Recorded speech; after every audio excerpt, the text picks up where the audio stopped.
Well, the Democrat meltdown continues over the arrival of a mere 50 immigrants to the playgrounds of the rich and famous white Martha's Vineyard. Now, Texas Congressman Pat Fallon from the state of where many of these migrants are actually getting bused from, and I want to use a tweet from one of your personal role models in government, AOC, Congressman.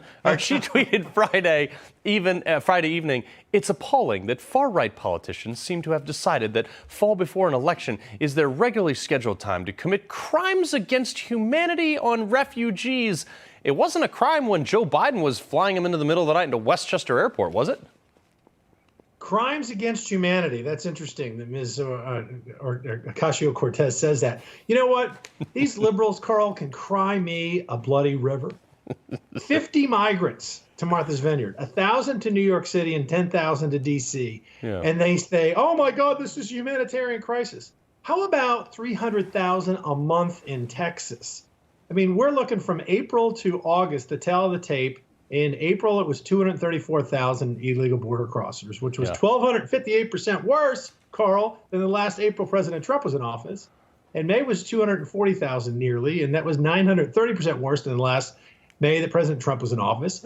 We're looking at probably 1.5 million just from April to August. And they're freaking out over 1,000 going to New York City and 50 to Martha's Vineyard. Yeah. If the liberals didn't have a double standard, they would have no standards at all. 100%. So AOC's point is, this is terrible. This is a human rights violation. But if we go over to our reliable sources over at MSNBC, this was their response. I want to roll what the immigrants actually think of what their situation is. Do we have that? They left here a few minutes ago. They moved to Cape Cod, to the Joint Base in Cape Cod, with new clothes, new cell phones, haven't talked to lawyers for the first time, and saying that they were actually brought to paradise. Sounds super human rights-y, violation-y to me, right? So they're fed, they're clothed, they're sheltered, they're given a new cell phone, an attorney, and that's a humanitarian crisis. I find it interesting, like fellows like Aaron Melnick from the American Immigration Council, very left-wing outfit, saying that this is horrific. They don't have the resources to support this in Martha's Vineyard. We have a $30 trillion debt. As a nation, we do not have the resources.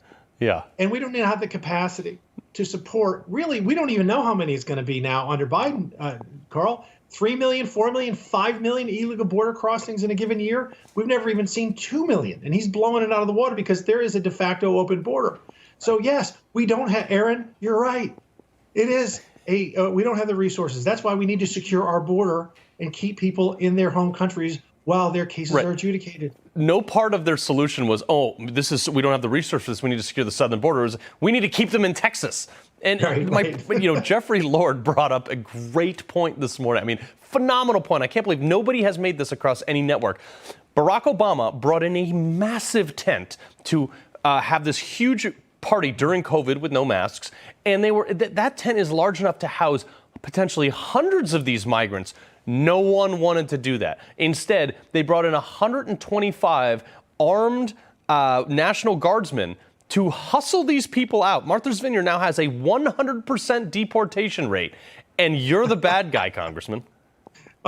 You know what? I believe Obama's party for his birthday had 500 people he hosted. So 50 migrants would fit under a tent of 500 easily. In fact, he should have offered it because I believe he has a multi-acre estate. So it shouldn't be any problem at all. Yeah, I believe it's 14 acres, which is a lot of land, especially for Martha's Vineyard. Now, you're a member of the House Armed Services Committee. You're along with other members of Congress, are worrying about Biden's plan to cancel $10,000 of student loan debt. We've been talking about this, but it's kind of been washed aside. You know, this is for people making under 125 grand a year, which is a decent amount of money. I mean, that's like double the national average of salary.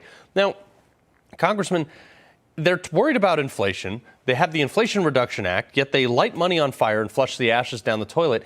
I mean, this is like really, at some level, do you think this is going to affect, impact of recruitment on the military for the GI Bill, but also the fact that, like, we can't afford this? Yeah, Carl, you're absolutely right. First of all, we cannot afford it. And it not only if you make $125,000, but if you're a married couple, it's $250,000. And this is my concern being on the Armed Services Committee. Most people don't know, because the administration is trying to, sweep this under the rug, that the military has not reached their recruiting goals this year. The Army was 20,000 recruits light. The Navy only reached 89% of the recruiting goal, and our Air Force was thousands short as well. And as we know, one of the things that attracts talent the most for the military are educational benefits. The GI Bill has been a wild success over the decades. Yep. And even if you've already had your education, there's loan forgiveness that can be earned. Now, that's a key point, earned if you serve in the military. But Joe Biden comes in and says, you know what, you don't have to do a cotton picking thing. You can just sit there, do nothing, and we're going to give you up to $20,000 because he's pandering for votes right before a midterm. Unbelievable. Unbelievable. And all these recruiting numbers being down was during the year that Top Gun 2 was released, which the last time Top Gun 1 was released, recruiting went off the chart. So, Congressman Pat Fallon, always a pleasure, sir. Appreciate being here. Carl, God bless. All right.